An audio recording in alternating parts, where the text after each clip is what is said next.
নমস্কার বন্ধুরা, আপনাদেরকে স্বাগত আমার এই চ্যানেল স্পিরিচুয়াল আধ্যাত্মিক ব্লগে। যারা আমার চ্যানেলে নতুন বন্ধু, সেসব বন্ধুদের উদ্দেশ্যে বলছি, যদি আপনাদের আমার এই চ্যানেলটি ভালো লেগে থাকে তো প্লিজ লাইক, শেয়ার, সাবস্ক্রাইব করার রিকোয়েস্ট রইল। আমার সমস্ত শ্রোতা বন্ধুদের বলছি, যে মন্ত্রটি আমি এখন পাঠ করে শোনাবো, যা ভগবান বাসুদেবের কাছে আত্মসমর্পণ করা, অর্থাৎ শ্রীকৃষ্ণের কাছে আত্মসমর্পণ।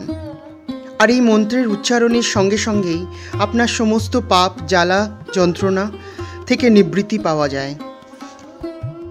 মন্ত্রটি হলো দ্বাদশ অক্ষরী মন্ত্র, যার অর্থ হলো দ্বাদশ অক্ষর মন্ত্র, যা ভগবান বিষ্ণু ও ভগবান কৃষ্ণ উভয়কেই উৎসর্গ করা হয়েছে। তান্ত্রিক ঐতিহ্যে মন্ত্রের ঋষি হলেন প্রজাপতি, পুরাণে ঋষি হলেন নারদ। এনারা উভয় এই মন্ত্রটিকে সর্বোচ্চ বিষ্ণু মন্ত্র বলে উল্লেখ করেছেন। তো বন্ধুরা, আসুন আমরা এই মন্ত্রটি একসঙ্গে পাঠ করি। আপনারাও মনে মনে উচ্চারণ করুন। ওম নমঃ ভগবতে বাসুদেবায়। ওম নমঃ ভগবতে বাসুদেবায়। ওম নমঃ ভগবতে বাসুদেবায়।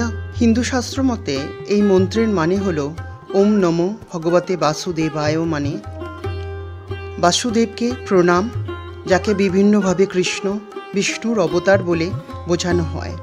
ভগবান কৃষ্ণ নিজেই তার ভক্তদের সম্পূর্ণরূপে তার কাছে আত্মসমর্পণ করতে বলেছেন।